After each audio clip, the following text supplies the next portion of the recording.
Five Nights at Freddy's, a franchise that no longer needs an introduction. But hey, here's one anyway.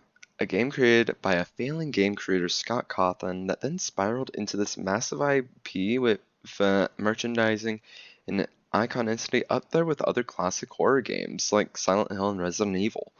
The first game had a failed Indiegogo until it got greenlit on Steam, where it surged with popularity on YouTube and mystery around the story of the game and to what came after.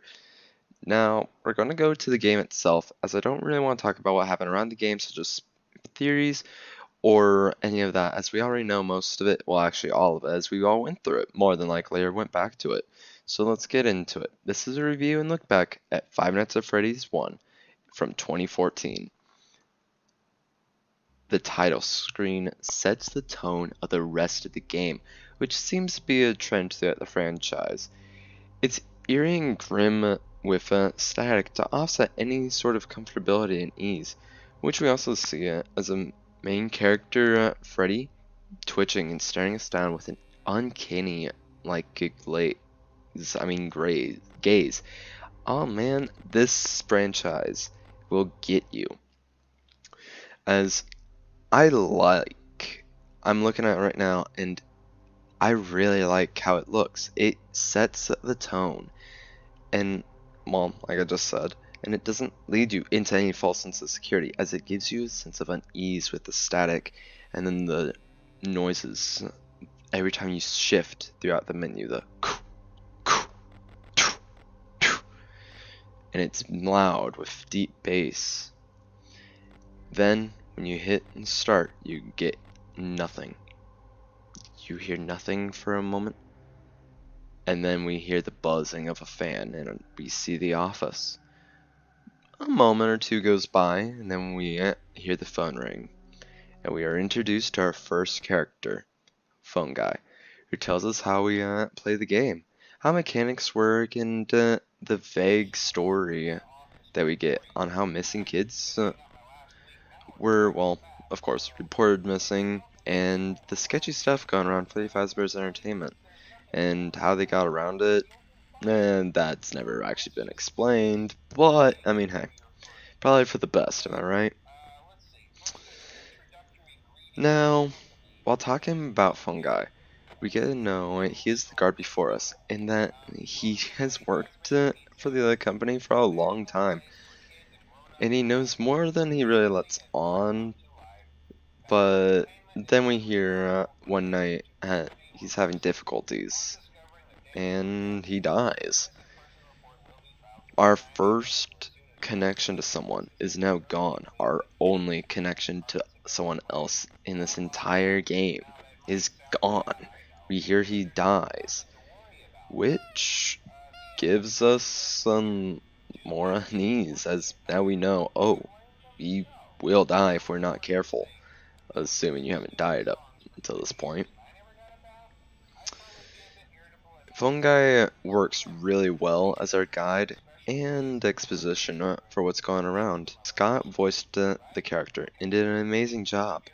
I think with how he sounds nervous like someone would be in this situation, it adds more mystery to the story and authenticity. Now, the look of the pizzeria is condemned and looks run down. It makes it feel dreary and uncanny.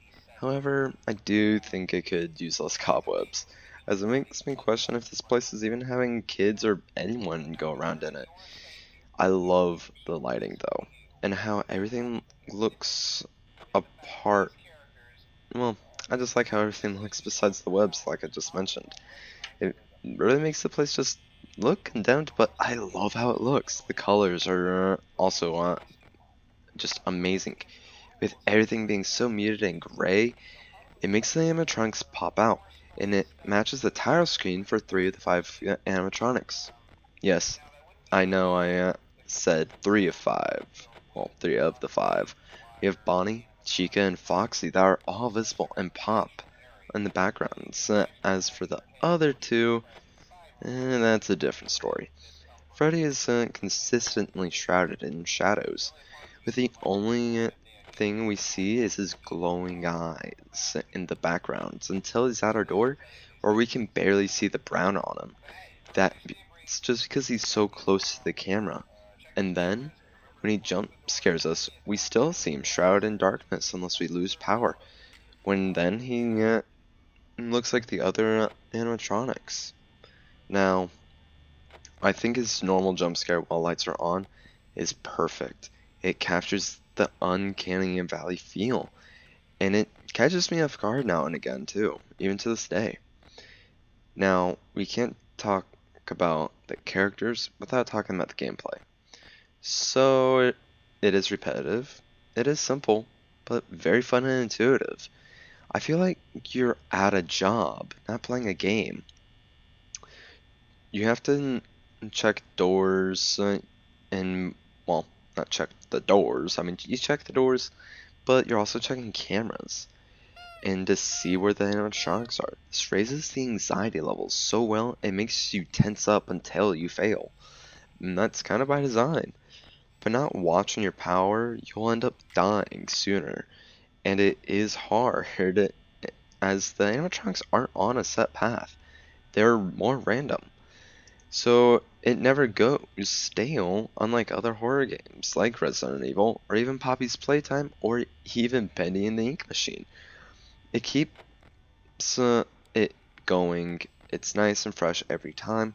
However, it does cause some frustration when it feels more like RNG, as you can get hit constantly with animatronics. Like Foxy could come, causing you to lose more power, and having the doors open or closed longer, which drains power. Yes, having your doors closed will drain power, but we all know this. And then the camera will drain even more power. So you'll end up dying faster, which is out of your hands. So you just gotta keep checking for when the animatronics are gone. Now, this game is so much fun, and it doesn't feel like a game. It feels like you're actually the guard, and this is just your job. Making them big buckaroos, the big brettos, and this is why I think it works so well. It perfectly captures what you feel like when you're at a job, too.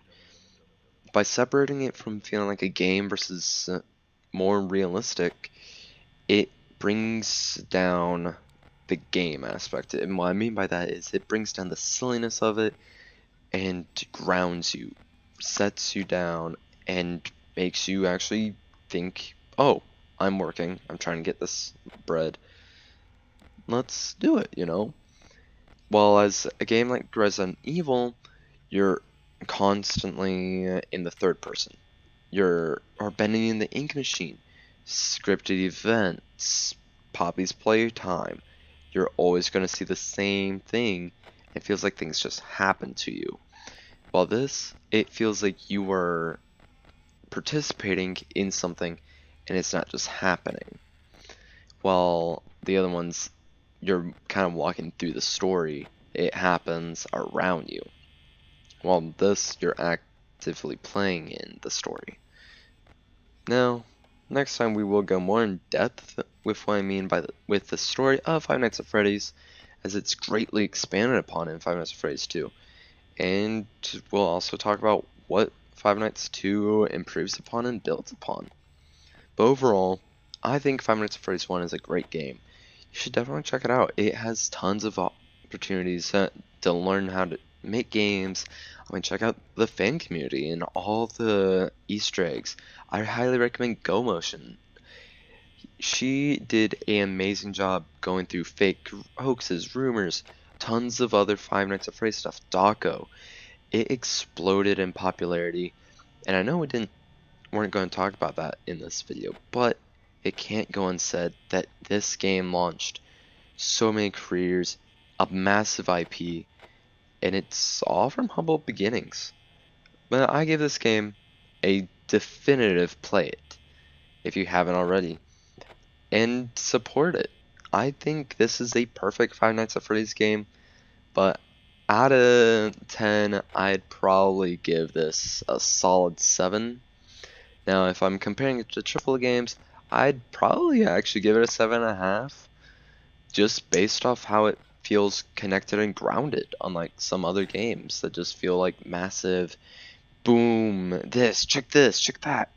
It captures the feel and it's perfect.